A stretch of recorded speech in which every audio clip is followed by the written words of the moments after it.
Hello and welcome to Amiksha study centre. तो CTET की तैयारी को कंटिन्यू रखते हुए आज हम क्वेश्चंस की प्रैक्टिस करेंगे, जैसे कि हम पिछले वीडियोस में प्रैक्टिस करते आ रहे हैं। सीटेट के क्वेश्चंस की प्रैक्टिस टॉपिक वाइज हम कर रहे थे। तो आज आप इंक्लूसिव एजुकेशन, जिसको हम समावेशी शिक्षा भी कहते हैं हिंदी में, तो उस टॉपिक पे हम कुछ क्वेश्चंस की प्रैक्टिस करेंगे। जिसने भी टॉपिक नहीं पढ़ रखा है वो प्लेलिस्ट पे जाके टॉपिक को पढ़ सकते हैं, फिर आके आप क्वेश्चंस प्रैक्टिस करिए, आपको ज़्यादा अच्छे से टॉपिक क्लियर होगा। ठीक है, तो आइए हम क्वेश्चंस की प्रैक्टिस स्टार्ट करते हैं। क्वेश्चन नंबर 1 है इंक्लूसिव एजुकेशन। इंक्लूसिव एजुकेशन क्या है? ऑप्शंस देख लेते हैं। Includes teachers from marginalised group, celebrates diversity in classroom. C option है encourage strict admission procedures, या फिर includes indoctrines of facts, तथ्यों के शिक्षा के मतारोपण के संबंध में। तो क्या है इंक्लूसिव एजुकेशन? मतलब क्या होता है कि आप पूरे डाइवर्सिटी के साथ, बच्चे चाहे वो स्पेशल चाइल्ड हो या फिर नॉर्मल चाइल्ड हो या फिर गिफ्टेड चाइल्ड हो, सबको क्या है एक साथ एजुकेशन प्रोवाइड करानी है। यही कहा जाता है इंक्लूसिव एजुकेशन में। तो कौन सा ऑप्शन करेक्ट हो जाएगा? ऑप्शन नंबर देखिए, ऑप्शन नंबर 2 करेक्ट हो जाएगा, celebrates diversity in the classroom. तो बी सेकंड ऑप्शन या बी ऑप्शन करेक्ट हो जाएगा। अब देखिए अगला क्वेश्चन क्या है। Inclusive education assumes that we should change the dash to fit. क्या देखिए, क्या हमको क्या चेंज करना होगा टू फिट द डैश। यहाँ पे भी एक डैश होना चाहिए। क्या होगा? देखिए, व्यवस्था बच्चे या सिस्टम चाइल्ड या फिर एनवायरनमेंट फैमिली, चाइल्ड या एनवायरनमेंट या फिर चाइल्ड या सिस्टम। तो देखिए सेंटेंस एक बार और से पढ़ लीजिए, ज़्यादा समझ में आएगा। Inclusive education assume that we should change the, हमको क्या चेंज करना चाहिए? पहला देखिए कि सिस्टम चेंज करना चाहिए, एनवायरनमेंट, चाइल्ड। देखिए चाइल्ड को तो चेंज नहीं करना है हमको, ये तो बिल्कुल ही रॉन्ग हो जाएगा। एनवायरनमेंट चेंज करना है, सिस्टम चेंज करना है। ठीक है, तो हम एनवायरनमेंट और सिस्टम लेके चलते हैं। बाकी सी और डी ऑप्शन तो गलत हो गए। Should change to fit the, to fit किसको हमको फिट करना है, किसके अनुरूप हमको बदलना है? कि फैमिली के अनुरूप। फैमिली की तो कोई बात ही नहीं है ना, फैमिली के हिसाब से हमको क्या करना है, हमको चाइल्ड सेंटर्ड एजुकेशन देनी है ना। तो चाइल्ड के अनुसार हमको सिस्टम में बदलाव लाना है। तो कौन सा ऑप्शन करेक्ट हो जाएगा? Option number 1। अब देखिए अगला सवाल देखिए, education for all in schools for all could be tagline for which of the following. Education for all किसकी टैगलाइन हो सकती है? कोहेसिव एजुकेशन की, या फिर इंक्लूसिव एजुकेशन की, कोऑपरेटिव एजुकेशन की, या फिर एक्सक्लूसिव एजुकेशन की। तो कौन सा ऑप्शन करेक्ट हो जाएगा? समावेशी शिक्षा या इंक्लूसिव एजुकेशन। इसी के अंतर्गत क्या कहा गया है? एजुकेशन फॉर ऑल की बात की गई है, सभी को समान शिक्षा, समान अवसर प्रदान किया जाए। ठीक है, सबको नॉर्मली ट्रीट किया जाए। ये बातें किसमें गई हैं? समावेशी शिक्षा में। तो ऑप्शन नंबर 2 जो है सही हो जाएगा। अब देखिए अगला सवाल, students of disadvantage group should be taught along with the normal students. जो डिसएडवांटेज ग्रुप हैं, है ना, या कि जो पिछड़े वर्ग से आते हैं या जिनको किसी भी प्रकार का इम्पेयरमेंट है, उनको क्या है नॉर्मली ट्रीट करना चाहिए दूसरे बच्चों के साथ जो कि नॉर्मल है। ठीक है, तो ये किस में कहा गया है? इंक्लूसिव एजुकेशन में, स्पेशल एजुकेशन, इंटीग्रेटेड एजुकेशन या फिर एक्सक्लूसिव एजुकेशन। तो ये सारी बातें किस में कही गई हैं? इंक्लूसिव एजुकेशन में। तो ऑप्शन नंबर 1 जो है करेक्ट हो जाएगा।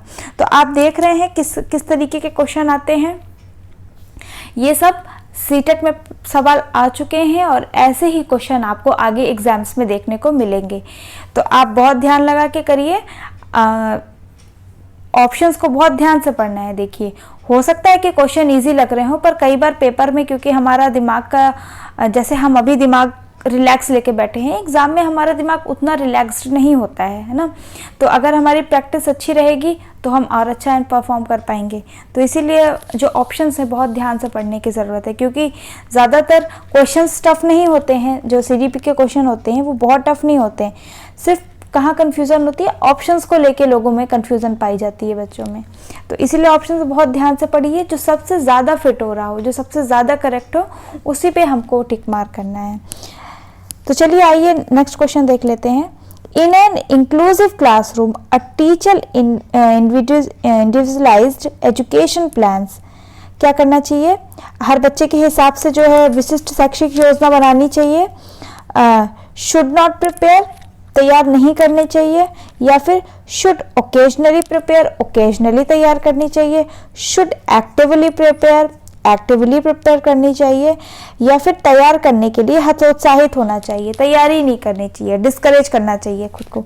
तो क्या होना चाहिए? शुड एक्टिवली प्रिपेयर, हमेशा जो है बच्चों के हिसाब से इंडिविजुअलिटी को ध्यान रखते हुए, ठीक है, हर जो बच्चे की जो ज़रूरत है उसकी नीड को ध्यान में रखते हुए अपने एजुकेशन प्लान या लेसन प्लान को बनाना। एक्टिवली पार्टिसिपेशन होना चाहिए, ठीक है। तो कौन सा ऑप्शन करेक्ट हो जाएगा? थर्ड ऑप्शन करेक्ट हो जाएगा। अगला सवाल देख लीजिए। Which of the following construct does right of education act 2009 advocate? कौन सा जो ऑप्शन है वो जो RTE 2009, ये हमने बहुत अच्छे से पढ़ रखा है, किसकी वकालत करता है? कौन से ऑप्शन की वकालत करता है? तो आइए देख लेते हैं। मेन स्ट्रीम की, मुख्य धारा की, इंटीग्रेटेड एजुकेशन की, इंक्लूसिव एजुकेशन की, या फिर सेग्रेगेशन की? तो मोर करेक्ट ऑप्शन कौन सा हो जाएगा? Inclusive education. देखिए ये तो बिल्कुल, सेग्रेगेशन तो एकदम गलत है ना। इंटीग्रेटेड एजुकेशन भी अब आप कह सकते हैं कि सही है, लेकिन हम 2009 की बात कर रहे हैं, ठीक है। तो ये तो पहले था, अब लेटेस्ट हमारे क्या है? इंक्लूसिव एजुकेशन है, मुख्य धारा से जोड़ना, है ना। तो सबसे मैंने अभी भी पहले बताया कि जो मोर करेक्ट ऑप्शन है उसकी तरफ जाना है। तो थर्ड ऑप्शन जो है वो एकदम सही हो जाएगा। अब देखिए अगला सवाल देखिए। समावेशी शिक्षा की व्यवस्था की जाती है। समावेशी शिक्षा की व्यवस्था किसके लिए की जाती है? देखिए ऑप्शंस, सामान्य बालकों के लिए, या फिर विशिष्ट बालकों के लिए, या फिर दोनों प्रकार के लिए, या फिर किसी भी प्रकार के लिए नहीं। तो जो समावेशी शिक्षा होती है वो ऐसा नहीं कि सिर्फ स्पेशल बच्चों के लिए होती है कि जो उनको नहीं आता है उनके लिए बस ये नहीं, ऐसा नहीं है। जो स्पेशल हैं या फिर जो गिफ्टेड हैं सारे बच्चों के लिए, या फिर जो नॉर्मल भी हैं, ऐसा नहीं कि सिर्फ स्पेशल और गिफ्टेड को बैठा दिया साथ में, नहीं। नॉर्मल मतलब कि एक होलसोल एनवायरनमेंट बनाना है, हर प्रकार के बच्चे को समान तरीके की एजुकेशन प्रोवाइड की जाए। तो ऑप्शन नंबर सी करेक्ट हो जाएगा, दोनों प्रकार के लिए, ठीक है। अगला सवाल देखिए। विशिष्ट शिक्षा के लिए आवश्यकता होती है, जो स्पेशल एजुकेशन दी जाती है ना, किसी भी प्रकार के बच्चों को जिनको प्रॉब्लम है किसी भी प्रकार की, वो क्या होती है, किसके द्वारा दी जाती है? डॉक्टरों के द्वारा। मतलब उसमें डॉक्टर की आवश्यकता होती है। आवश्यकता हम यहाँ पे किसकी बात कर रहे हैं? नीड की बात कर रहे हैं ना, किसकी किसकी नीड हो सकती है? तो डॉक्टर्स की, हाँ डॉक्टर्स की तो नीड होगी। मान लो बच्चे को कोई भी प्रकार की प्रॉब्लम आ रही है तो उसको डॉक्टर्स की देखरेख में तो रखना पड़ेगा।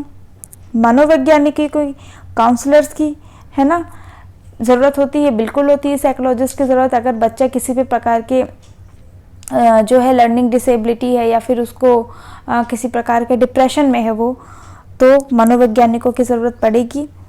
विशिष्ट शिक्षकों की, स्पेशल एजुकेटर्स की, स्पेशल एजुकेटर्स आजकल आप देख रहे हैं स्कूल्स में अपॉइंट किए जा रहे हैं, जो कि बच्चों की स्पेशल नीड को ध्यान में रखते हैं, है ना, कि किस बच्चे में क्या प्रॉब्लम है, उनको ये मतलब मेकआउट करना होता है कि किन बच्चों को क्या प्रॉब्लम है, ठीक है। तो विशेष शिक्षकों की भी ज़रूरत होती है। तो ऑप्शन नंबर कौन सा हो जाएगा? डी करेक्ट हो जाएगा, इन सभी की, ऑल ऑफ द अबव, ठीक है।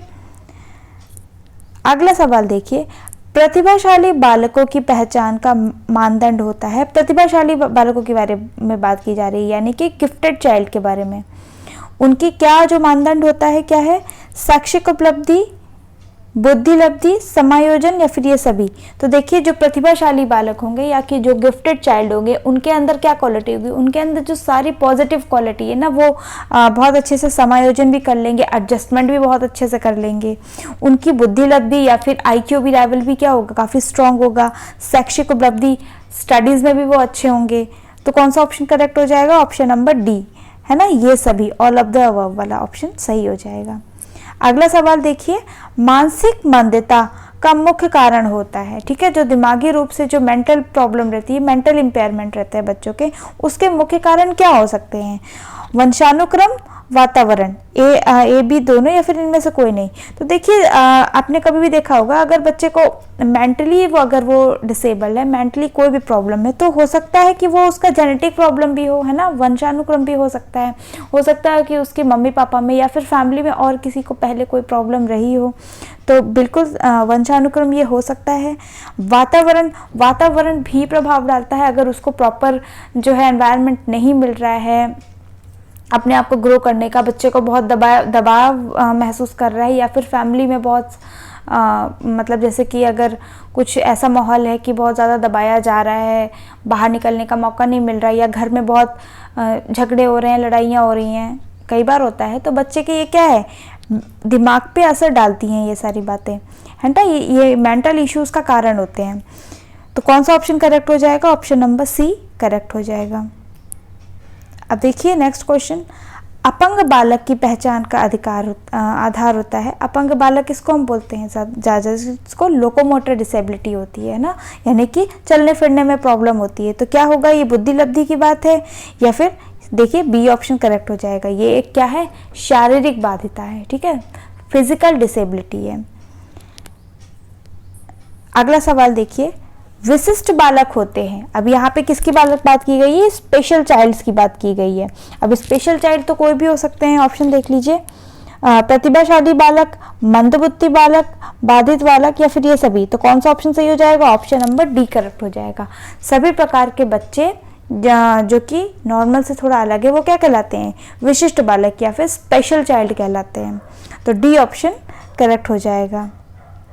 अगला सवाल देखिए, प्रतिभाशाली बालक की क्या विशेषता है? गिफ्टेड चाइल्ड की जो विशेषताएं हैं उसमें से आपको इसमें बताना है कि गिफ्टेड चाइल्ड की क्या क्या विशेषता हो सकती है। मौलिक चिंतन, वो काफ़ी अच्छी मौलिक चिंतन करेगा, है ना। बी क्या है? अधिक बोधगम्यता की शक्ति, उसके अंदर ज़्यादा मेंटल एबिलिटी होगी, शब्द भंडार अधिक होंगे, उसके पास वोकैबुलरी अच्छी होगी, या फिर ये सभी। तो ये सभी, उसके पास वोकैबुलरी भी अच्छी होगी, थिंकिंग स्किल्स भी अच्छी होंगी, और क्या होगा, मेंटल एबिलिटी भी अच्छी होगी। तो ये सभी वाला ऑप्शन सही हो जाएगा। अगला सवाल देखिए, अधिगम असमर्थी बालकों को शिक्षण की प्रविधि है। अधिगम असमर्थी जो कि मतलब जिनके अंदर मेंटल डिसेबिलिटी है, लर्निंग डिसेबिलिटी है, उनको पढ़ाने की क्या विधि हो सकती है? पाठ्य पुस्तक को छोटे छोटे खंडों में प्रस्तुत किया जाए। जो पाठ्य वस्तु है, यानी कि जो आपका लेसन है, चैप्टर है, उसको क्या है, आप छोटे छोटे पार्ट्स में डिवाइड करके फिर आप उसको डिलीवर करने की, पढ़ाने की कोशिश करें, है ना। तो ये ऑप्शन सही है, ये अच्छी अप्रोच है। या फिर सतत पुनर्बलन पे जोर दिया जाए, बच्चे का क्या करा जाए, पुनर्बलन, उसको हमेशा एंकरेज करते रहें। सतत आयास कराया जाए, अभ्यास किया जाए, अभ्यास होना चाहिए, अभ्यास कराते रहना चाहिए रेगुलरली। तो कौन सा ऑप्शन सही हो जाएगा? ऑप्शन नंबर डी, या उपरोक्त सभी, सारे ही ऑप्शन क्या हैं, सही हैं।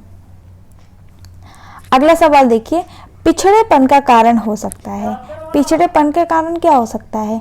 शारीरिक, मानसिक, वातावरण, या फिर ये सभी।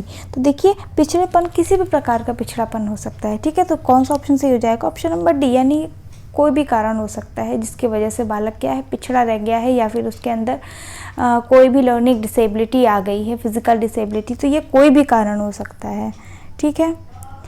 तो देखिए यही हमारे सवाल ख़त्म होते हैं। मैं समझती हूँ कि आपको समझ में आया होगा ये टॉपिक। जिसको भी प्रॉब्लम हो रही है वो वीडियो को एक बार दोबारा से प्ले करके देख सकता है, आपकी सारी परेशानी दूर हो जाएगी। या फिर जो मैंने थ्योरेटिकल पोर्शन करा रखा है वो भी आप एक बार जाके पढ़ सकते हैं, तो आपका रिवीजन भी हो जाएगा, क्वेश्चंस की भी प्रैक्टिस हो जाएगी, ठीक है। तो ऐसे ही और वीडियो के लिए आप चैनल से जुड़े रहिए, चैनल को सब्सक्राइब करिए और ज़्यादा से ज़्यादा शेयर करिए। Thank you.